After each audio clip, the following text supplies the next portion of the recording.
Morning students, आज का हमारे इस लेक्चर में हम सबसे पहले देखेंगे some important ores and their composition. Last class तक हमने देखा था एक नटशेल में पूरा का पूरा इंट्रोडक्शन अबाउट द मेटलर्जी। फिर से एक बार बता दें, मेटलर्जी होता क्या है? मेटलर्जी होता है the process by which metal can be extracted from their ores economically as well as easily. तो भाई ओर्स की बात की थी तो the minerals from which metal can be extracted economically as well as easily. ऐसा मिट्टी जिसमें से मेटल की प्राप्ति आप कर सकें आसानी से और प्रॉफिट में, तो उसको हम लोग क्या कहेंगे? ओर्स। अब तरह तरह के ओर्स होते हैं हर एक मेटल के, इसमें से कुछ के नाम बहुत इंपॉर्टेंस रखेंगे, वर्थ मेंशनिंग होंगे, जो कि आपके बोर्ड्स के लिए भी इंपॉर्टेंट होगा। फॉर एग्जांपल मर्क्यूरी, या आप एनसीईआरटी में जाइएगा तो एनसीईआरटी में पेज नंबर 51 पे आप देखोगे, आपको जब मेटलर्जी शुरू होता है तो वहां पर आपको सेल्फ रिडक्शन में कुछ नाम देखने को मिलेंगे, जैसे सीनाबार।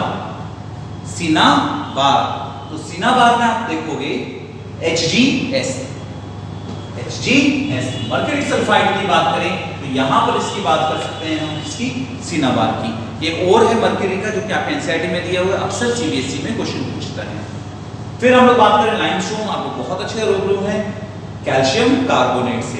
एक और मैंने लिख दिया first part CaF2 calcium fluoride. इसके बाद कुछ और जैसे आपको लगातार पूछने के चांसेस होते हैं, बॉक्साइट Al2O3 आपको पूछने के चांसेस बनते हैं, या आगे एक चैप्टर में आप देखोगे हेमाटाइट और Fe2O3।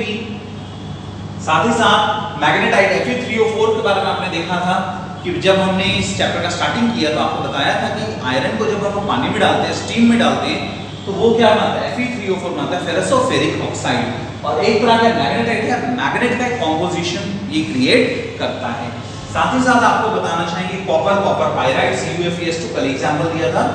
क्यूप्राइट Cu2O, क्यूप्राइट कहलाता है Cu2O। ये भी आपको एनसीईआरटी में पढ़ना है जब आप पढ़ेंगे सेल्फ रिडक्शन प्रोसेस, तो उसमें एक इंपॉर्टेंट प्रोसेस में आएगा Cu2O के बारे में, इसलिए आपको ये सब चीजें मेंशन की गई है। अब बातें आती हैं कि अगर गंदगी पाई जाती है उसको गैंग कहते हैं, means the impurities present in ore is known as gangue. व्हाइल हम बात करें कि गैंग के बाद फ्लक्स, तो the chemical added to an ore in order to remove gangue is known as flux, and the combination of gangue and flux is slag. तो यहां पर हमने इतनी बातें पढ़ी थी जिसके अंदर हम लोग देख लेते हैं। हमने कल जो पढ़ा था, क्या क्या पढ़ा था? हमने पढ़ा था वर्क ओर, हमने पढ़ा था गैंग, हमने पढ़ा था स्लैग, हमने पढ़ा था मेटलर्जी के कॉन्सेप्ट। करेक्ट, इतने कॉन्सेप्ट्स हमने देख लिए थे कल। तो आज जो हम लोग देखने जा रहे हैं, सबसे पहले तो देखेंगे कि कुछ ओर्स क्या होते हैं। कार्बोनेट इन ओरिजिन होते हैं, कुछ कार्बोनेट ओर होते हैं, कुछ सल्फाइड होते हैं, फॉस्फेट्स होते हैं, ऑक्साइड्स भी होते हैं। तो कौन कौन से ओर हैं तो देख लीजिए, कुछ एग्जांपल सामने हैं। बॉक्साइट Al2O3, ये ऑक्साइड ओर में आ गया, तो ऑक्सीजन के साथ जुड़ा हुआ है, मगर इसमें थोड़ा सा वाटर क्रिस्टलाइजेशन लग गया H2O, तो ये क्या हो गया? डायस्कोर। तो वाटर क्रिस्टलाइजेशन बताया था कि number of water molecule added to a particular salt और ionic compound is water of crystallisation.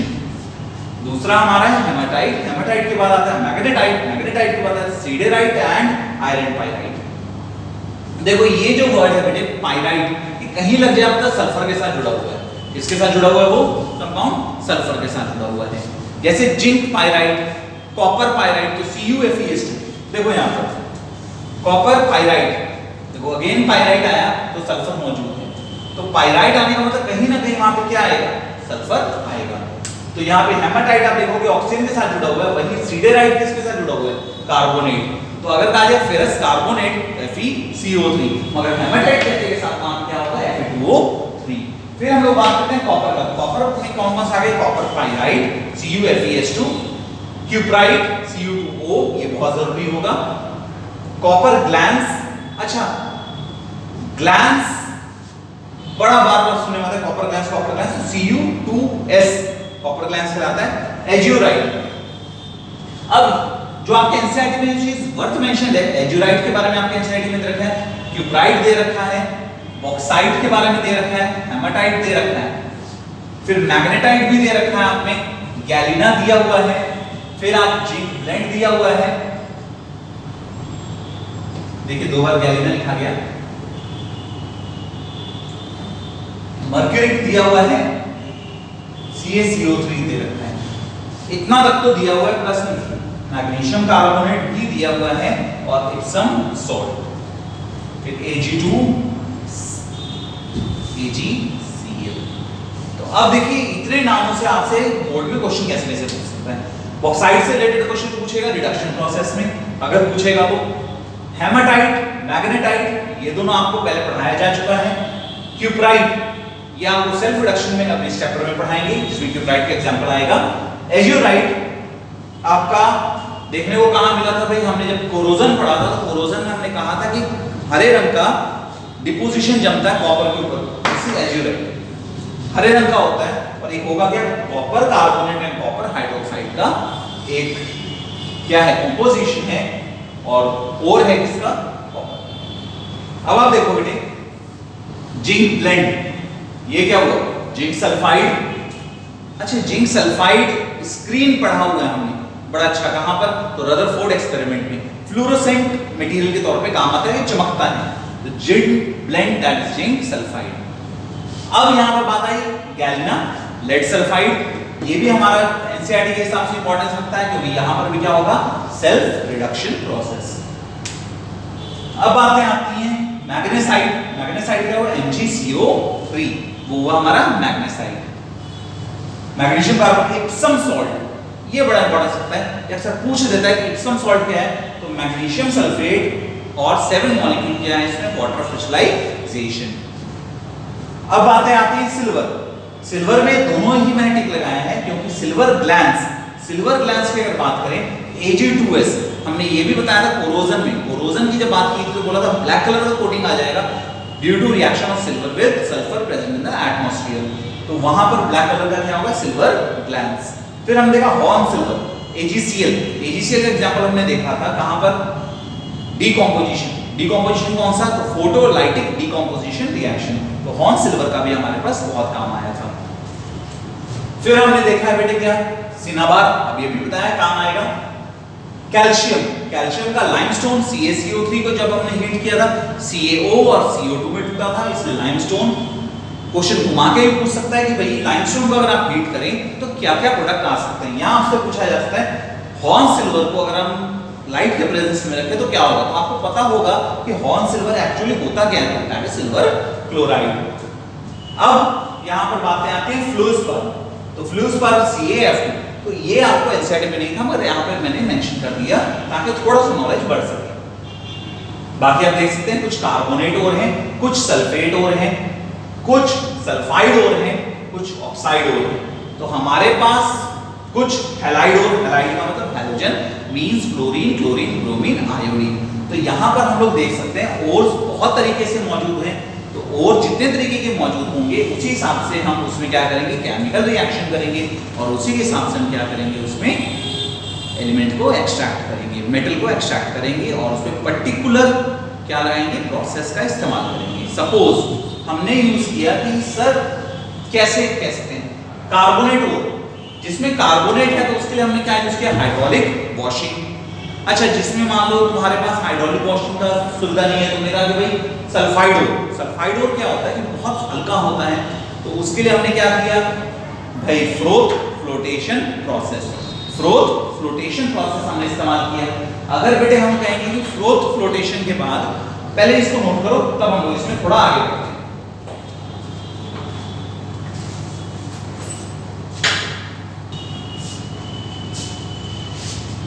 ये स्टूडेंट्स, तो अभी तक जो अभी हम लोग देख रहे हैं बार बार कि भाई हर तरीके के ओर्स हमारे पास काम में आते हैं। फिर से आ जाइए, आपसे क्वेश्चन किस तरीके से पूछ सकता है, तो भाई बताओ कि what would happen if you heat cuprite ore. तो क्यूप्राइट में आपको जरूरी नहीं है सेल्फ रिडक्शन में आपको एक ही बात कहेगा कि भाई कॉपर ऑक्साइड ही देगा, जरूरी नहीं है कि गैलिना में PbS आपको बोलेगा कि लेड सल्फाइड को हीट करो, बोलेगा कि भाई गैलिना आपके पास एक ओर है जिसको आपने हीट कर दिया, हीट करने के बाद उसमें किस तरह का आप प्रोसेस देख पाओगे, उसमें आपका रोस्टिंग होगा, कैल्सिनेशन होगा, कि क्या क्या हो सकता है, ये आपसे क्वेश्चन पूछा जा सकता है। फिर यहाँ पर बात आती है जिंक ब्लेंड की और हॉर्न सिल्वर की। तो अगर कहा जाए कि भाई ये बताओ कि what would happen if you heat horn silver or what would happen if you put a horn silver in the presence of sunlight, तो आपका आंसर क्या होगा? Silver would be produced due to photo decomposition process। तो ये जो मेरा बार बार समझाने का मकसद है, इन चीजों को अच्छी तरह से नोट कर लो, बहुत इंपॉर्टेंस रखिएगा। क्वेश्चन मां के भी पूछ सकता है, जरूरी नहीं है कि स्ट्रेट फॉरवर्ड तुमको क्वेश्चन नाम ही दे दिया और बोलेगा चलो भाई बताओ, ऐसा नहीं होता। इतनी चीजों को पहले आप आराम से लिख लो, समझ लो, फिर आगे हम बढ़ते हैं।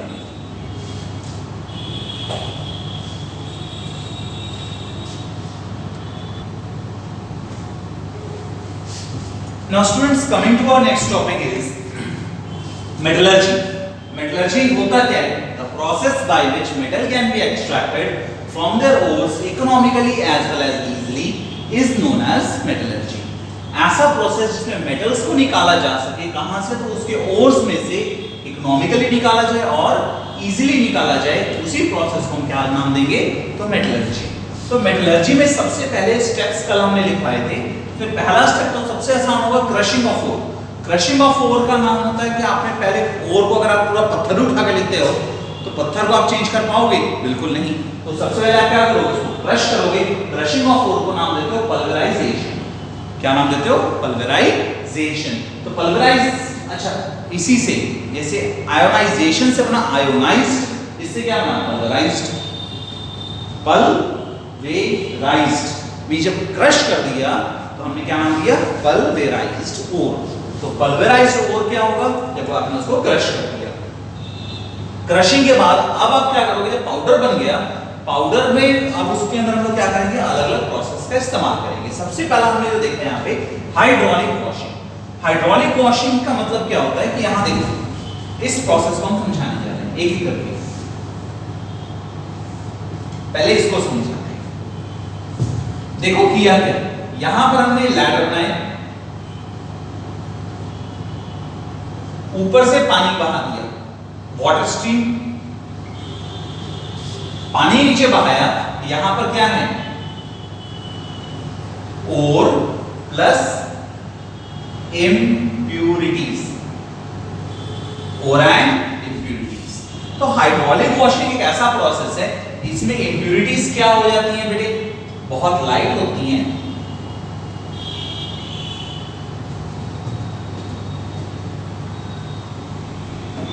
और ये क्या होते हैं? देखो, और क्या हो गया? हैवी।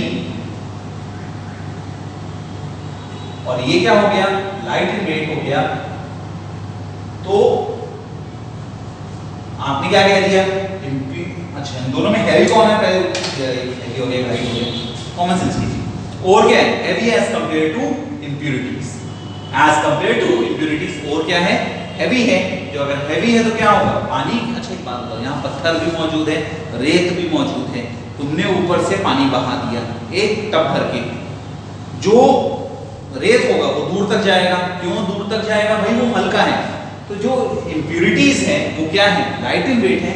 और क्या है? बहुत हैवी है। तो जितना भी इंप्यूरिटीज है इस वाटर स्ट्रीम के साथ बहकर कहाँ जाएगा? नीचे आ जाएगा। और उसी में हम लोग कहेंगे क्या होगा? और आपको अलग अलग लैडर पे मौजूद दिखेगा। तो इसको आपने कह दिया क्या? Hydraulic washing. पानी से बहा के आपने धो दिया ओर को। भाई दूसरा भी है कॉन्सेप्ट कि ये तो हुआ ओर और इंप्यूरिटीज।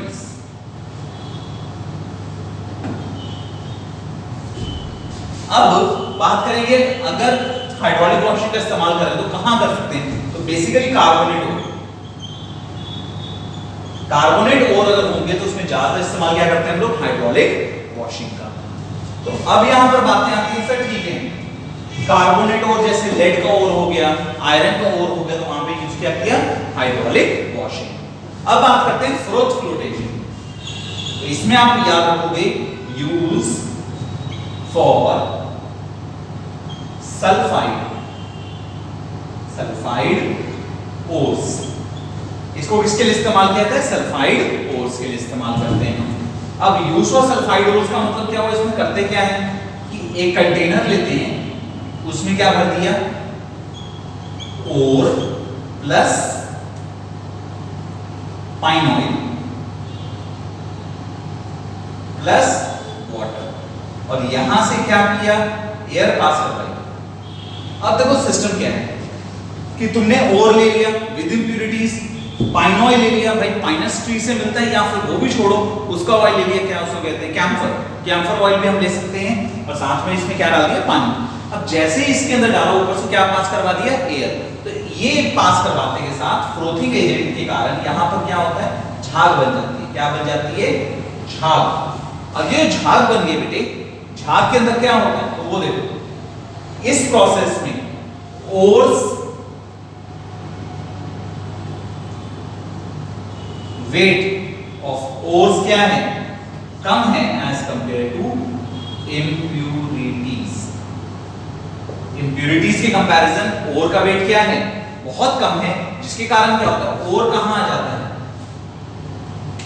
ओर मूव करता है इसके अंदर, तो इसमें क्या आता है, ओर इस फ्रोथ में, और उस फ्रोथ से हम लोग क्या करते हैं, ओर को बाहर निकाल लेते हैं। हमने कहा ये क्या कहा गया, फ्रोथ फ्लोटेशन प्रोसेस। नोट कर लो इसको, फिर हम आगे बढ़ते हैं। तो देखो नेक्स्ट है हमारा मैग्नेटिक सेपरेशन। नेक्स्ट क्या है बेटे, मैग्नेटिक सेपरेशन। अब मैग्नेट तो हम लोगों ने 9th में पढ़ा होता है कि भाई मैग्नेट ऊपर से गुजारा, पाउडर के ऊपर से जो मैग्नेटिक पार्टिकल है they will cling to the magnet, simple सा प्रोसेस है। बट अब तुम इसको थोड़ा सा यहाँ पे ध्यान दोगे तो समझ में आएगा।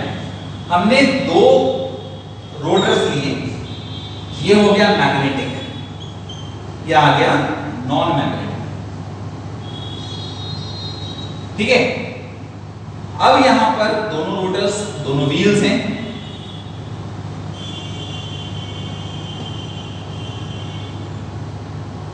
दोनों व्हील्स घूम रहे हैं, इसके ऊपर से पास करवा दिए कन्वेयर बेल्ट। अब ये बेल्ट भी क्या कर रही है, घूम रही है साथ साथ। अब इसको सपोज टू से इसको यहां से ऐसे घुमाना शुरू किया, कोई डाउट नहीं, जो अब इसमें यहां से क्या पास करवा दिया, और अब यहां से होगा क्या, प्लस इम्प्यूरिटीज, ठीक है। अब जो भी पार्टिकल इसमें से मैग्नेटिक नेचर का होगा, अब यहां तो घूम रहा है, अब यहां देखो कोई भी घूम रहा है, उसको दूर फेंकने के लिए जो फोर्स काम आता है उसको कहते हैं सेंट्रीफ्यूगल फोर्स। तो अब जो मैग्नेटिक पार्टिकल्स होंगे, देखो वो यहां पे आके मैग्नेट से दूर होते यहां गिरेंगे मैग्नेटिक पार्टिकल्स, और जो नॉन मैग्नेटिक होंगी, जो इम्प्यूरिटीज होंगी, वो क्या होंगी, दूर जाके गिरेगी, उसे कहेंगे non magnetic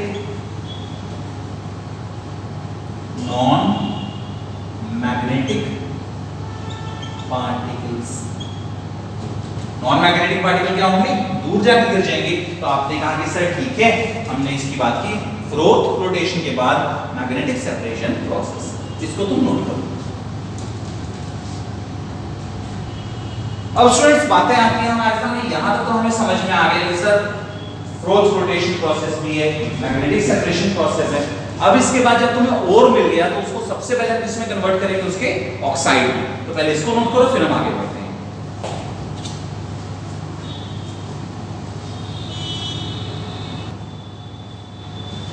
now students coming to our next topic, कि भाई हमने कंसंट्रेशन भी कर लिया, हमारा कलराइजेशन भी हो गया। अब क्या करते हैं हम लोग, इसमें थर्ड स्टेप जो हम लोग फॉलो करते हैं, that is known as oxide formation. यहां पर देखो step number third, oxide formation. Oxide formation में हम लोग दो पार्ट हम लोग डिस्कस करेंगे, पहला रोस्टिंग और दूसरा कैल्सिनेशन। अब तुम देखो इसमें बहुत सिंपल सा कॉन्सेप्ट है, रोस्टिंग और कैल्सिनेशन ऑक्साइड ही क्यों बनाते हैं। अगर तुमसे कोई पूछे कि सर ऑक्साइड ही क्यों बनाया, हम लोग उसका सल्फाइड कार्बोनेट है, तो हम लोग उसमें डिस्प्लेसमेंट रिएक्शन किया, हमारा कार्बोनेट दूर हो गया, मगर वो पॉसिबिलिटी है, मगर ऑक्साइड ही क्यों बनाते हैं, तो रीजन समझोगे। सपोज तुमने कहा CaCO3 calcium carbonate, S calcium sulphide या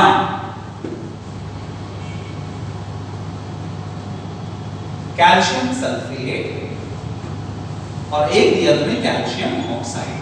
अब तुम बुद्धि लगाना कि इसका मास कितना होगा। इसका मास भैया 40 ग्राम, इसका 12, ऑक्सीजन का हो गया 48, भाई एक ऑक्सीजन का 60 तो तीन का कितना हुआ 48। तुमने कहा कैल्शियम सल्फेट में इसका हुआ कितना 40, इसका हुआ 32 और इसका हुआ 64। तो भाई साहब इससे तो कम से कम ज्यादा ही भारी हो गया कौन, कैल्शियम सल्फेट। किससे भारी हो गया, कैल्शियम कार्बोनेट से। मगर कैल्शियम ऑक्साइड देखो, कैल्शियम ऑक्साइड में कैल्शियम कितना 40, ऑक्सीजन में कितना 16। अगर तुमने कहा 40 एंड 16 तो 40 प्लस 16 यहां कितना हुआ प्लस, सबको करते जाओ और तुम देखोगे कि ऑक्साइड का जो फॉर्मेशन है, ऑक्साइड में मास क्या हो गया, सबसे कम हो गया। अगर मास कम हो गया तो तुम्हें आइडिया लग जाएगा कि सर अगर मास कम है तो क्या होगा, उसमें हीट एनर्जी कम सप्लाई करनी पड़ेगी। हीट एनर्जी कम सप्लाई करनी पड़ेगी, हमारा खर्चा बचेगा। तो सबसे पहला हमारा कॉन्सेप्ट है, इसलिए मैं लाइन भी नहीं मिटाया अभी तक, extracted from their ores economically तो होना ही चाहिए, इजीली। इसको करने से आसानी भी होगा और प्रॉफिट भी होगा। तभी हम लोग क्या इस्तेमाल करते हैं, ऑक्साइड फॉर्मेशन का इस्तेमाल करते हैं। इसको नोट कर लो, समझ में आएगा क्यों हमने ऑक्साइड का फॉर्मेशन किया। अब समझो नेक्स्ट, अब यहां बातें आती हैं कि सर ऑक्साइड का फॉर्मेशन भी हो गया, तो ऑक्साइड फॉर्म करने के लिए दो प्रोसेस हुआ, पहला तो रोस्टिंग और दूसरा कैल्सिनेशन। देखो रोस्टिंग के लिए अगर हम बात करें तो सबसे पहले बात करेंगे ये कहां पे इस्तेमाल होता है, फॉर सल्फाइड ओर्स। रोस्टिंग किसके लिए इस्तेमाल हो गया, फॉर सल्फाइड ओर्स।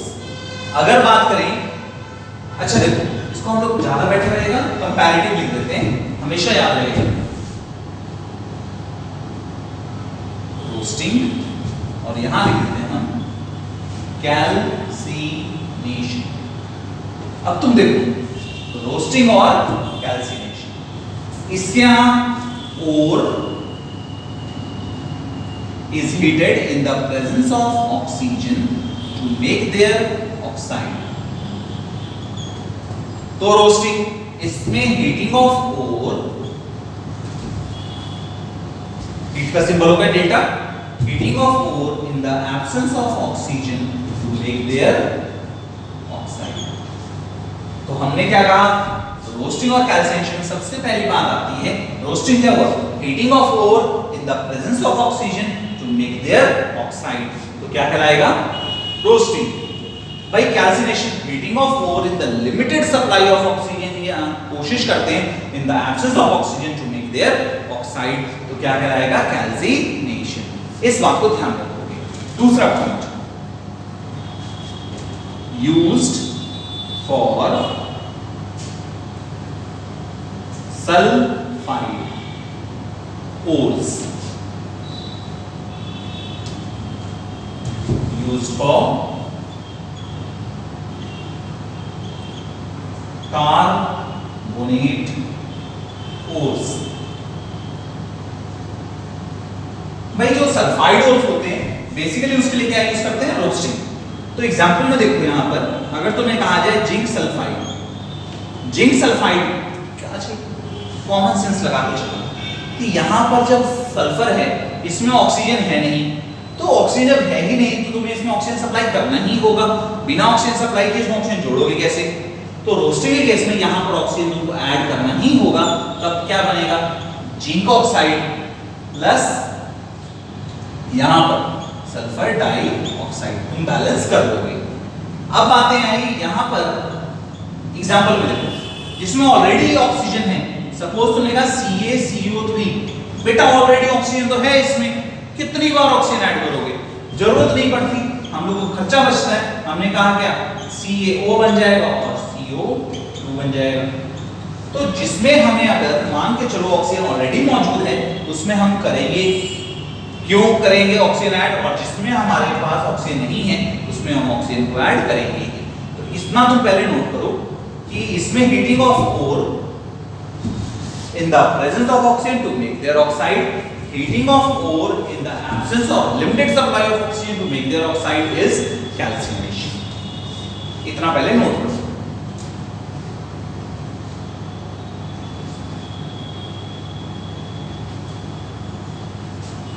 तो अब देखते हैं आगे नेक्स्ट। ये तो हमें प्रोसेस कि हमने किस तरीके से उसको किस में कन्वर्ट कर दिया, उसके ऑक्साइड में फ्रॉम देयर कार्बोनेट और सल्फाइड। तो जरूरी नहीं है कि हम कार्बोनेट ही लें और सल्फाइड ही लें। आपको हमने नाइट्रेट का भी बताया था कि ऑक्साइड कैसे हीट अप करके बना सकते हैं, या सल्फेट। सपोज तुम्हें कोई कह दे FeSO4 फेरस सल्फेट, इसको तुमने हीट किया, याद करो क्या बना था, Fe2O3 plus SO2 plus SO3। अगर तुम इसकी बात करते हो, इस रिएक्शन की बात करते हो, तो यहाँ पर कहाँ लिखा है कि यहाँ पे कार्बोनेट और चाहिए? हमें चाहिए नहीं, क्योंकि यहाँ पर ऑक्सीजन ऑलरेडी मौजूद है। हमारा क्या बन गया, ऑक्साइड बन गया। इसी तरह से लेड नाइट्रेट की बात करें, PbNO3, याद करो इसलिए रिवीजन भी हो जाता है, NO3 होल ट्वाइस को अगर तुम हीट अप करोगे तो lead oxide plus NO2 plus O2, इतनी चीजों को ये प्रोड्यूस करता है। इसको बैलेंस कर देते हैं खाली। यहां पर जब हमने बैलेंस कर दिया तो अब हम लोग देख सकते हैं कि लेड नाइट्रेट में भी क्या था, ऑक्सीजन ऑलरेडी था, हीट किया तो क्या बन गया, ऑक्साइड बन गया। कहीं लिखा हुआ नहीं होता कि ये सिर्फ और सिर्फ एक ही चीज के लिए कारगर होगा, नहीं। अगर वहां पे एग्जाम के लिए पॉइंट ऑफ व्यू से देखें तो याद रहता है कि कार्बोनेट और के लिए हम इस्तेमाल करते हैं, इसको सल्फाइड और के लिए इस्तेमाल करते हैं, बट हम लोग और भी तरह के ओर्स को हम लोग कैल्सिनेट या रोस्ट कर सकते हैं। तो तुम इसको नोट कर लोगे। अब हमारे सामने नेक्स्ट कॉन्सेप्ट जो आता है इस चैप्टर का, इसमें वो क्या आता है बेटे, वो देखो। ऑक्साइड फॉर्मेशन के बाद फोर्थ नंबर का जो प्रोसेस आता है, that's called reduction. Reduction of ores या reduction of oxide forms, oxide form of ores. Ores का जो ऑक्साइड फॉर्म है उसको रिड्यूस करेंगे। तो सबसे पहला जो प्रोसेस हम लोग देखते हैं, that's called self reduction. Self reduction, देखो वन बाय वन इसको हम लोग स्टडी करेंगे। देखो सेल्फ रिडक्शन में होता क्या है पहले समझ लेते हैं। यहां पर रिएक्टिविटी सीरीज की बात करें तो यहां पर हम जानते हैं, देखो तो एक छोटा सा सीरीज लिखते हैं।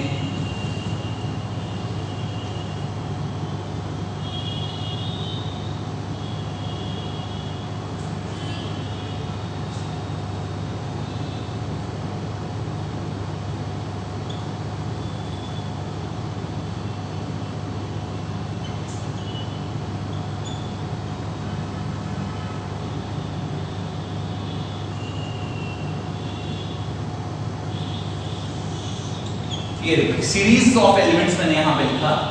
सीरीज ऑफ एलिमेंट्स हमने क्या पाया बेटे कि इस पूरे एलिमेंटल सीरीज में आप देखोगे पोटेशियम ज्यादा रिएक्टिव है as compare to sodium, sodium ज्यादा रिएक्टिव है as compare to calcium, magnesium और सो ऑन। हमने देखा पूरा रिएक्टिविटी सीरीज। यहां पे हम लिखते हैं increasing order of reactivity. Increasing order of reactivity हमने यहां पर देखा है। अब तुम देखो यहां पे इंक्रीजिंग ऑर्डर ऑफ रिएक्टिविटी जब देख रहे हैं तो यहां पे सबसे पहला देखते हैं सेल्फ रिडक्शन। सेल्फ रिडक्शन से भी पहले हम बात करें कुछ मेटल्स ऐसे, जैसे कि तुम अगर बात करो सिल्वर, गोल्ड, प्लैटिनम, ये सब तुम्हारे नेटिव स्टेट में पाए जाते हैं। नेटिव स्टेट में तो धूल धक्कड़ साफ करो तुम्हें मिलता है। मगर चीजें क्या हो गई, कॉपर, मर्क्यूरी, टिन, लेड, ये जो बहुत कम रिएक्टिव है, इतने कम रिएक्टिव में सपोज तुमने कहा कॉपर का ऑक्साइड है, तो भाई साहब इसमें तो हम मेटल को डालेंगे तो मेटल, सोडियम डाल दो तो सोडियम ऑक्साइड बन गया, कॉपर बाहर। आयरन भी डाल दे तो आयरन ऑक्साइड हो गया, कॉपर बाहर। हमने कुछ कर दिया तो कॉपर ने बाहर हो जाना। बट यहां पर हम क्यों मेटल का खर्चा करेंगे? भाई हमें क्या चाहिए, इकोनॉमिकल चाहिए, इजी चाहिए। तो जब हमारा कॉपर नॉर्मल दूसरे प्रोसेस से अलग कर सकते हैं तो मेटल को हम क्यों बर्बाद करें? अच्छा कार्बन डालेंगे तो भी हो जाएगा, अच्छा वो भी छोड़ो, हाइड्रोजन डाल देंगे तो भी कॉपर बाहर हो जाएगा। सपोज तुम्हें कॉपर ऑक्साइड चाहिए, यहां पर देखो अगर तुम्हें कोई कह दे कि सर देखो तो यहां पे H2 plus CuO would give H2O plus Cu। तो हाइड्रोजन तो देना पड़ेगा ना भाई साहब, पहले हाइड्रोजन को आप एयर से निकालोगे तब इसे रिएक्ट करोगे। बहुत लफड़ेबाजी वाली बात है, बहुत दिक्कत की चीज है। तो हम लोग इतना नाटक नहीं करते हैं। हम क्या करते हैं, जो बहुत कम रिएक्टिव है उसके लिए करते हैं सेल्फ रिडक्शन। सेल्फ रिडक्शन कुछ वैसा कॉन्सेप्ट आता है, घर का भेदी लंका ढाका आया था ना विभीषण में। तो यहाँ पर सिस्टम क्या है, तो वो देखो सेल्फ रिडक्शन। तुमने कहा जब खुदी का और खुदी के ऑक्साइड को क्या करते, रिड्यूस कर दे, तो वहां पर क्या कहेंगे, सेल्फ रिडक्शन। एग्जांपल देखो, तुमने कहा PbO sorry lead sulphide galena, अभी भी एग्जांपल दिया PbS को तुमने क्या किया, दिया ऑक्सीजन, हीट कर दिया, तो ये क्या बनाएगा PbO प्लस SO2 बना दिया बेटा। अब इसी PbO को रिएक्ट कर दो किसके साथ, इसके PbS के साथ, तो क्या देगा Pb प्लस SO2। यहां पर इसको क्या देखा, अपने ही सल्फाइड ने अपने ही ऑक्साइड को क्या किया, रिड्यूस कर दिया। इस प्रोसेस को हम लोग क्या कहेंगे, सेल्फ रिडक्शन प्रोसेस। यहां तक तुम नोट करो।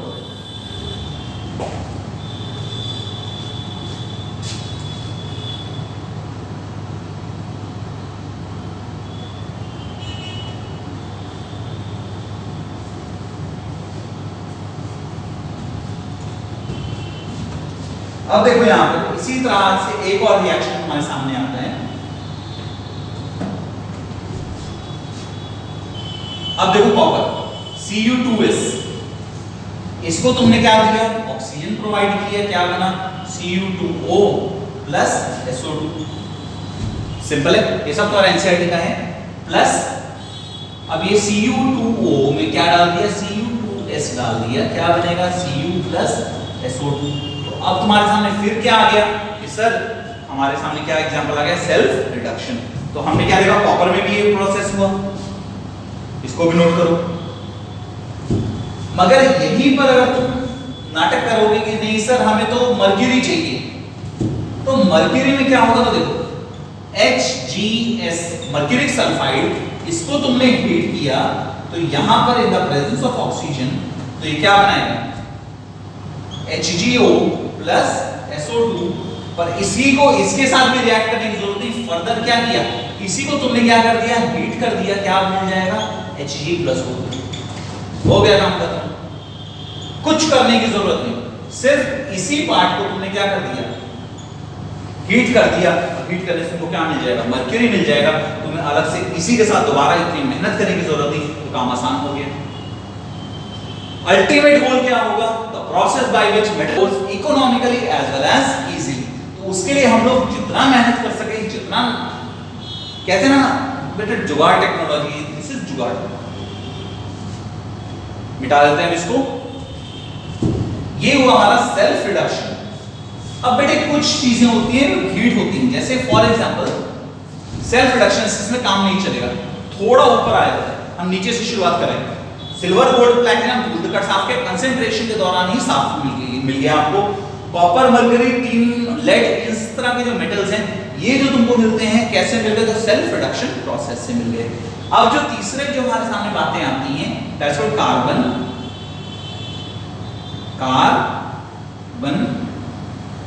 रिडक्शन।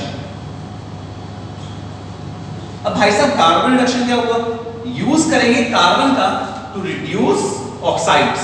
जैसे तुमने कहा zinc oxide, zinc oxide, zinc blende से मिला जिंक ऑक्साइड, तो बेटा जिंक ऑक्साइड जो है इसमें क्या डाल दिया, कार्बन, तो क्या बनेगा जिंक प्लस कार्बन मोनोऑक्साइड। यही तुमने कार्बन मोनोऑक्साइड ले लिया, सपोज तुमने कहा जिंक ऑक्साइड, इसी फर्दर कार्बन मोनोऑक्साइड को यूज करते हैं, क्या बनेगा जिंक प्लस कार्बन डाइऑक्साइड।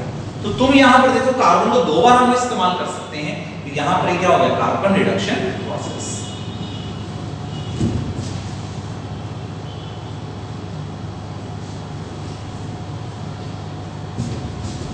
अब कुछ रिएक्शंस ऐसे हैं कि जहां पे हम मेटल का इस्तेमाल करते हैं तो हमारे लिए दूसरे तरीके से फायदा करता है। सपोज मेटल रिडक्शन की बात करें, यहां बात करें एल्यूमिनियम,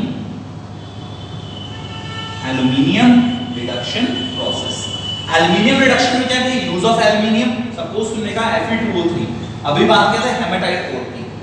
Fe2O3 प्लस तुमने क्या कर दिया एल्यूमिनियम, यहां पर जो प्रोडक्शन होगा वो देखो क्या बनेगा, Al2O3 plus Fe plus heat. इस चीज को पहले नोट करो, फिर हम आगे करते हैं, फिर इसको समझाते हैं एक्चुअली है।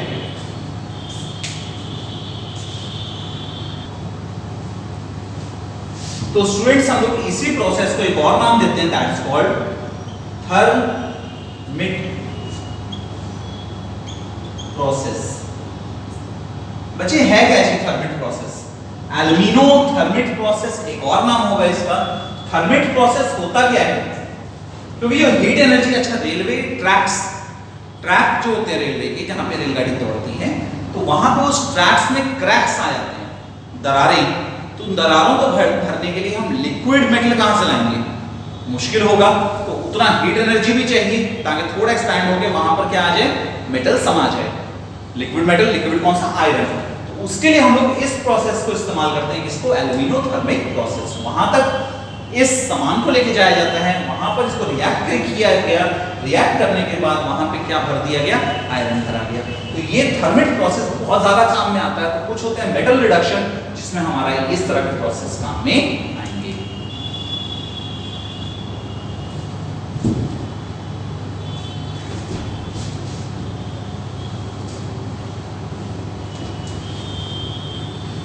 Now the last processes of reduction is electrolytic reduction. Electrolytic reduction.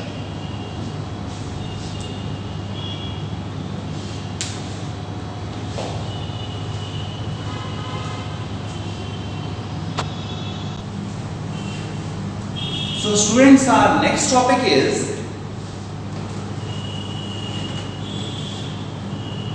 electrolytic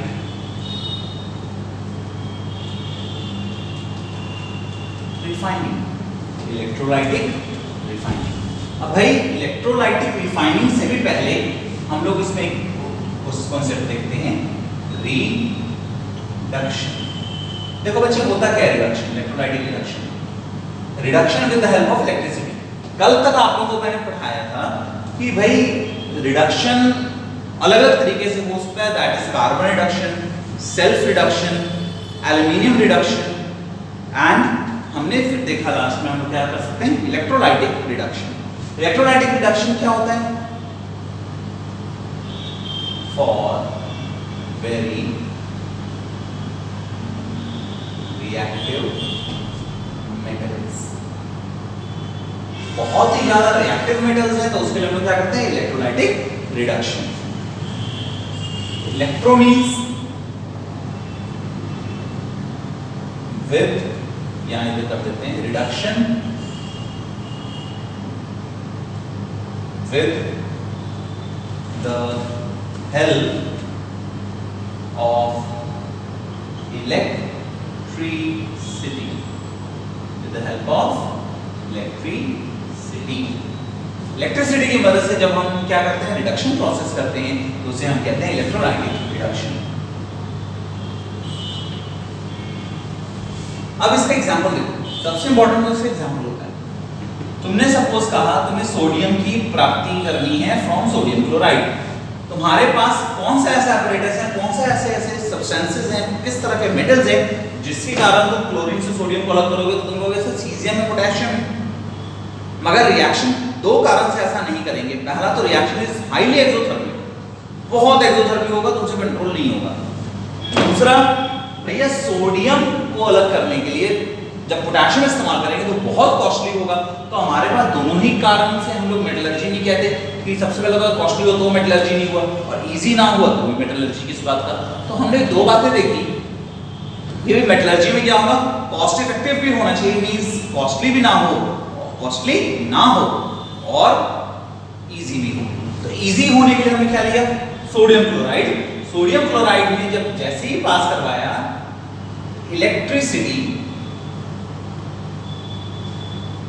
तो क्या होगा बेटे, हमारे पास जो बनेगा वो बनेगा sodium ion plus chlorine ion. Pass करवा दी इलेक्ट्रिसिटी, हमारे सामने पास क्या हुआ, sodium ion and chlorine ion. अब सोडियम अकेला एग्जिस्ट करता है, तुम बताओ, सोडियम प्लस एग्जिस्ट करता भी है नेचर में? तो नहीं सर, सोडियम प्लस कहां एग्जिस्ट करता है? तो सोडियम प्लस का मतलब कैटायन का मतलब इलेक्ट्रॉन क्या होंगे उसमें, कम होंगे, और एनायन का मतलब क्या होगा, इलेक्ट्रॉन ज्यादा होंगे। तो यहाँ पर प्लस चार्ज है मतलब उल्टा है, इलेक्ट्रॉन क्या है, कम है। तो कम है तो कितने कम है, एक प्लस है तो मतलब एक इलेक्ट्रॉन कम है। अगर इसका वो एक इलेक्ट्रॉन की कमी पूरी करते हैं, हमें क्या मिलेगा, प्योर सोडियम मिल जाएगा। तो हम लोग इसको क्या देते हैं, +1 इलेक्ट्रॉन, और क्या बन जाएगा तुम्हारा, सोडियम बन जाएगा। और वही क्लोरीन में माइनस चार्ज है, इसको अगर एक इलेक्ट्रॉन इसमें से घटा दे तो तुम्हारा क्या बन जाएगा, क्लोरीन बन जाएगा।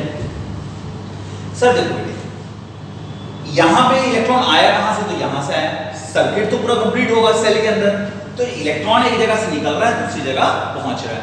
तो यहां से कितना इलेक्ट्रॉन, अकेला क्लोरीन एग्जिस्ट करता नहीं है, chlorine occurs in the gaseous form Cl2। तो यहाँ पर दो क्लोरीन है, तो मतलब यहाँ पे कितने इनकॉर्पोरेट हुए, दो क्लोरीन। अगर एक क्लोरीन के लिए एक इलेक्ट्रॉन उसमें से घटाया तो दो में से कितना घटाना पड़ेगा, 2। तो अब इसको पूरे को बैलेंस करेंगे, ऊपर में कितने इलेक्ट्रॉन है, 1, नीचे कितने हैं, 2। इसको 2 बनाने के लिए किससे करेंगे, इक्वेशन को मल्टीप्लाइड बाय 2।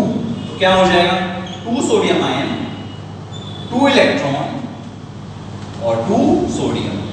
मींस इसका क्या हुआ, जब आपने 2 NaCl लिया, ओवरऑल देखो हमने किया क्या, that is 2 NaCl would give 2 mole of sodium and 1 mole of chlorine gas।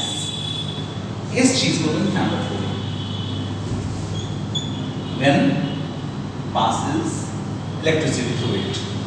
तो अब यहां पर बातें हैं इलेक्ट्रोलाइटिक रिडक्शन, जिसमें हमने देखा कि इलेक्ट्रिसिटी की मदद से हाईली रिएक्टिव मेटल, जिसको अलग करने के लिए या तो कॉस्टली होगा या फिर बहुत ज्यादा डेंजरस होगा, उसको अलग करने के लिए उसके कंपाउंड में से हमने क्या कर दिया, इलेक्ट्रोलाइटिक रिडक्शन का हेल्प लिया। इलेक्ट्रोलाइटिक रिडक्शन में हमने क्या किया, इलेक्ट्रिसिटी पास करवाई सॉल्यूशन में से। अब जब सॉल्यूशन में से इलेक्ट्रिसिटी, अच्छी बात बताओ, इलेक्ट्रॉन गेन करना पढ़ाया था, gain of electron reduction, loss of electron oxidation. तो यहां पर हम दो बातें और लिख सकते हैं, इसको लिख सकते हैं क्या, रिडक्शन, और यहां पर क्या हो रहा है, ऑक्सीडेशन। अब देखो एक और चीज, ऑक्सीडेशन रिडक्शन तो बेटा समझ में आ गया। अब तुमने कहा रिडक्शन होता किस पे, एनोड पे कि कैथोड पे? हमने बताया था रेड कैट, लाल बिल्ली, ट्रिक बताया था, लाल बिल्ली। तो लाल बिल्ली में क्या था, रेड कैट, रेड कैट। तो रेड कैट में क्या था, रेड तो हो गया, अब कैट, कैथोड क्या है, कैथोड। फिर क्या होगा, रिडक्शन एट एनोड, क्या हो गया बेटे, ऑक्सीडेशन। तो यहां पे रिडक्शन, यहां ऑक्सीडेशन, ऑक्सीडेशन हुआ एनोड पे, रिडक्शन हुआ कैथोड पे। आप इस तरह पूरा रिएक्शन मेंशन करेंगे जब आपको एग्जाम में पूछेगा, इसको नोट कर लें, फिर हम आगे बढ़ते हैं।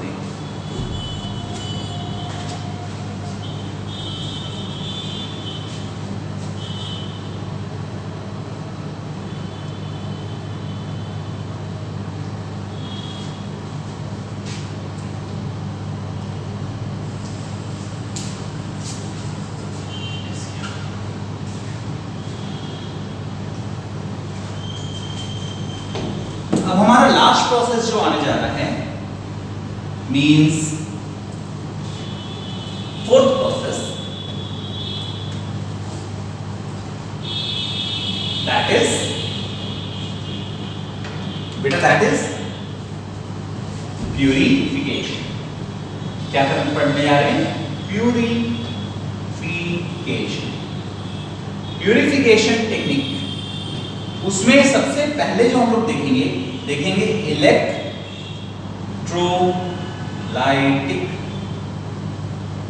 प्यूरिफिकेशन।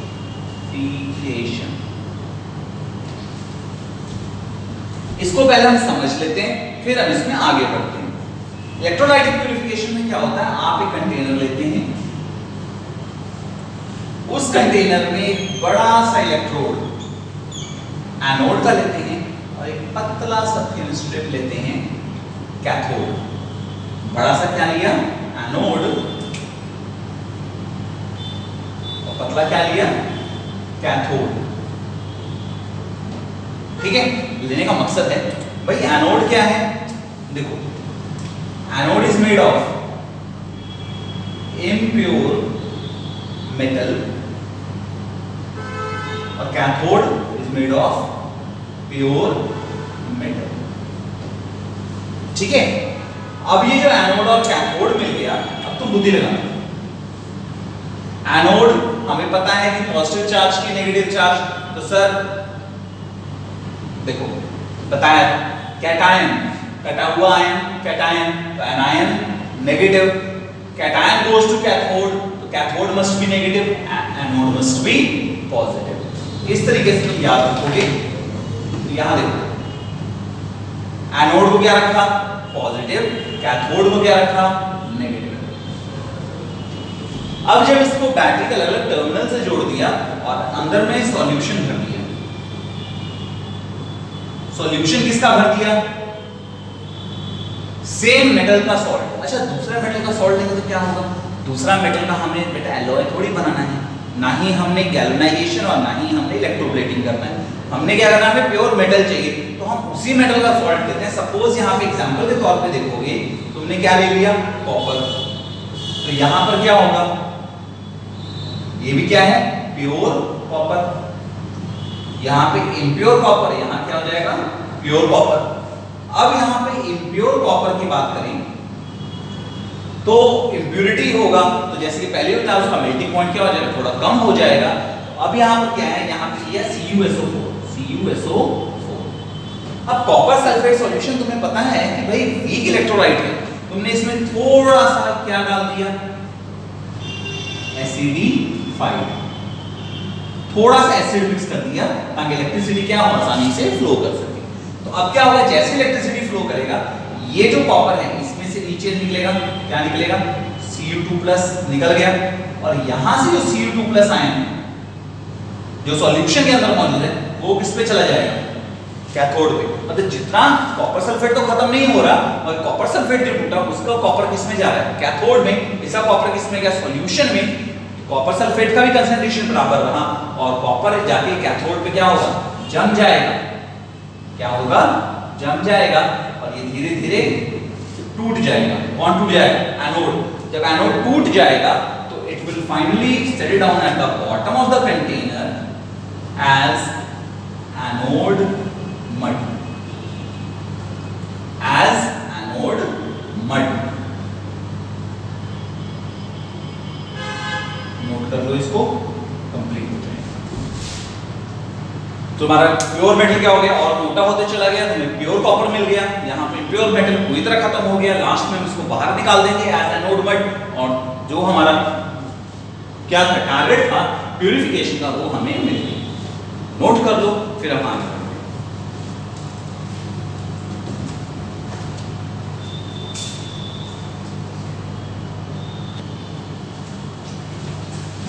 सो स्टूडेंट्स, हम लोग देखने जा रहे हैं कि भाई इलेक्ट्रोलाइटिक प्यूरिफिकेशन में अलग अलग पॉइंट्स क्या आप लिख सकते हो।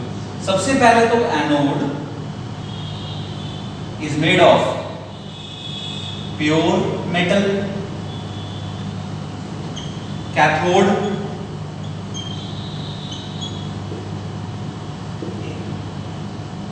देखो गलती में ना, इम्प्योर मेटल, ये प्योर मेटल का कैथोड होगा।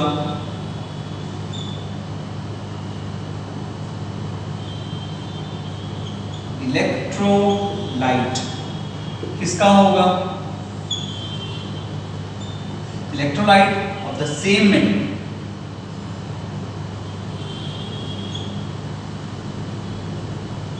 salt solution of same metal that is to be purified, that is to be purified। तो वो क्या होगा, इलेक्ट्रोलाइट है। इलेक्ट्रोलाइट के बाद अगर हम लोग बात करें बेटे इसके अंदर कि भाई इलेक्ट्रोलाइट हो गया, हाँ, during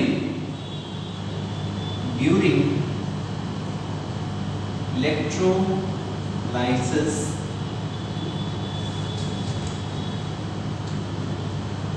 anode melts and pure metal ion gets deposited on cathode while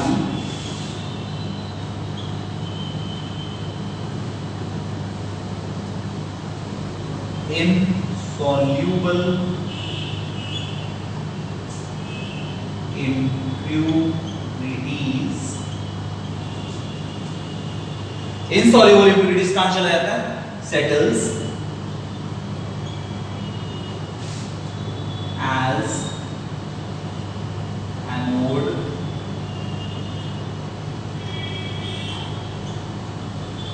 mud।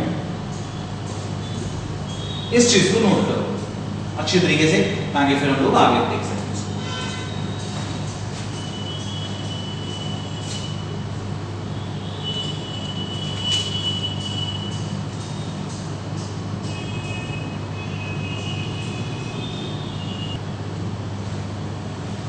Now coming to our next topic is distillation and zone refining। पहला देखा इलेक्ट्रोलाइटिक प्यूरिफिकेशन, दूसरा आता है हमारे सामने डिस्टिलेशन और जोन रिफाइनिंग।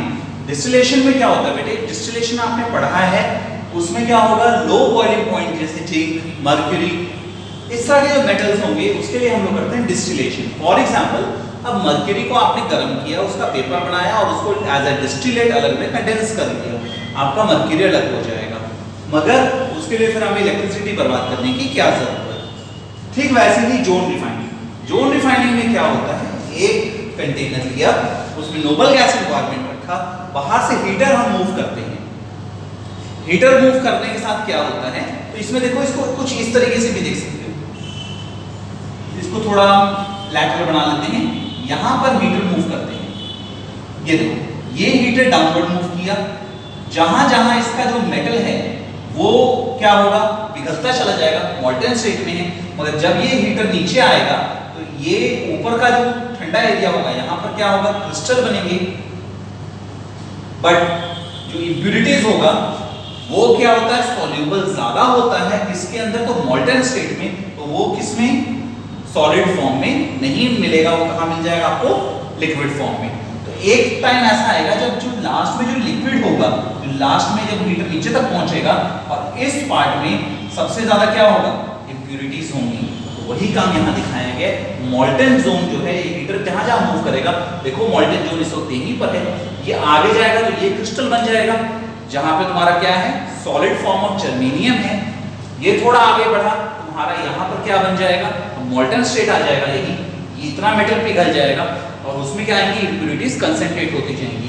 एक टाइम ऐसा आएगा जब पूरा इंप्यूरिटीज एक जगह पर आ जाएंगी, जहां पे मेटल का अमाउंट बहुत कम होगा, उस तरीके को हम लोग क्या करते हैं, काट के अलग कर देते हैं। हाँ, कुछ मेटल की बर्बादी होती है, मगर वो बहुत हद तक मेटल मिल जाता है।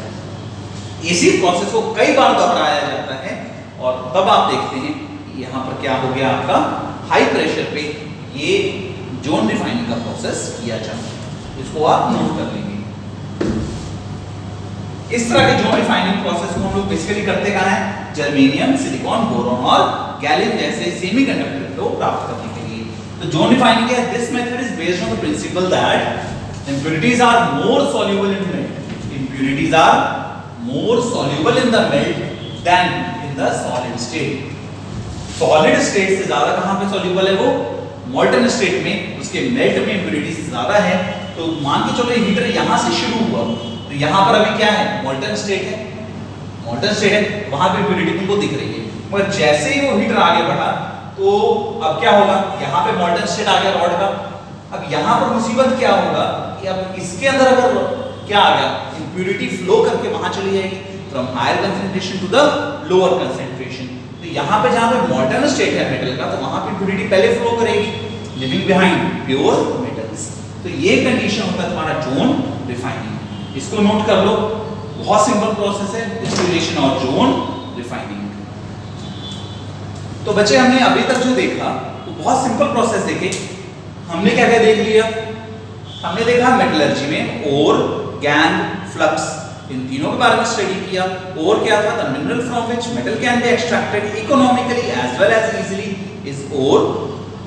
Impurities present in ore is known as gangue, while the chemical added to an ore in order to remove gangue is known as flux, and the combination of gangue and flux is slag। इतनी चीजें हमने देख ली थी। उसके बाद हमने देखा metallurgy में बहुत सारे स्टेप थे। पहला था क्रशिंग ऑफ ओर, जिसको पल्वराइजेशन भी कहा था। उसके बाद हमारा था पल्वराइजेशन हो गया, उसके बाद क्रश करने के बाद हमने क्या किया, कंसेंट्रेशन ऑफ ओर। कंसेंट्रेशन में हमने तीन प्रोसेस पढ़े, मैग्नेटिक सेपरेशन, फ्रोथ फ्लोटेशन, और तीसरा पढ़ा था क्या, हाइड्रोलिक वॉशिंग। हाइड्रोलिक वॉशिंग एक ऐसा प्रोसेस था जिसमें हम कार्बोनेट ओर का यूज कर रहे थे।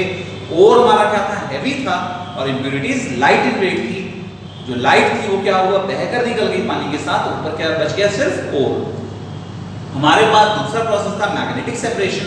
With the help of electromagnets हमने जो मैग्नेटिक पार्टिकल थे आइदर ओर और इम्प्योरिटीज हम उसको अलग करते थे। तीसरा था फ्रोथ फ्लोटेशन। फ्रोथ फ्लोटेशन में हमने क्या किया, सल्फाइड ओर को यूज किया। सल्फाइड ओर को यूज किया क्यों भाई, ओर क्या था, लाइट था, बहुत हल्का था, और तुम्हारा इम्प्योरिटी क्या थी, हेवी थी। अब ओर जो लाइट था वो कहाँ आ गया था, फ्रोथ के अंदर, झाग में आ गया था, आपने उसको अलग अलग कर दिया। उसके बाद जब हमने देखा कंसेंट्रेशन के बाद ऑक्साइड फॉर्मेशन। ऑक्साइड फॉर्मेशन करना जरूरी था, सस्ता पड़ता है। ऑक्साइड बनाने के लिए दो प्रोसेस, रिडक्शन उसके बाद करेंगे। ऑक्साइड में दो प्रोसेस हमने किया, कौन कौन सा किया, कैल्सिनेशन एंड रोस्टिंग। कैल्सिनेशन में क्या किया, heating of ore in the absence of air और heating of ore in the limited supply of air to make their oxide. Calcination हमने देखा था कार्बोनेट ओर का एग्जांपल। उसके बाद देखा रोस्टिंग। रोस्टिंग में क्या था, heating of ore in the presence of oxygen या in the ample supply of oxygen to make their oxide is roasting.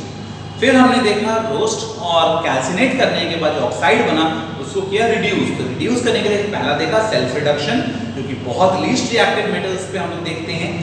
जैसे रिएक्टिव तो होगा, मैंने नहीं कहा नोबल, मैंने कहा रिएक्टिव होगा, पर बहुत कम रिएक्टिव होगा, जैसे कि कॉपर, मर्क्यूरी, टिन या लेड। उससे भी कम है तो नेटिव स्टेट में पाए जाएंगे, कंसेंट्रेशन के दौरान ही अलग अलग किए जा सकते हैं, जैसे सिल्वर, गोल्ड एंड प्लैटिनम। मगर अगर उससे थोड़ा ऊपर रिएक्टिव लेंगे जैसे जिंक, तो उसके लिए हमने इस्तेमाल करते हैं जिंक, आयरन जैसे मेटल्स के लिए कार्बन रिडक्शन। फिर हमने देखा एक और रिडक्शन, एल्यूमिनियम रिडक्शन, जिसको एल्यूमिनियम थर्मिट प्रोसेस कहते हैं। Alumino thermite process railway tracks में जो क्रैक्स होते हैं उसको भरने के लिए काम में आता है। लास्ट प्रोसेस हमने देखा इसमें रिडक्शन में electrolytic reduction. Highly reactive metals के लिए हमने क्या लिया, इलेक्ट्रोलाइटिक रिडक्शन लिया। साथ ही साथ हम बात करेंगे किसके बारे में, फिर लास्ट में प्यूरिफिकेशन। प्यूरिफिकेशन में पहला देखा इलेक्ट्रोलाइटिक प्यूरिफिकेशन, दूसरा देखा डिस्टिलेशन, जो कि बहुत कम बॉइलिंग पॉइंट के मेटल से यूज होता है, जैसे जिंक और mercury.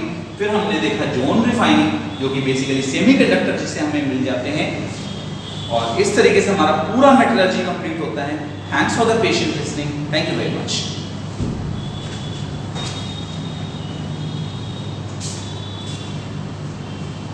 Thanks for watching. Don't forget to like the video. And don't forget to subscribe.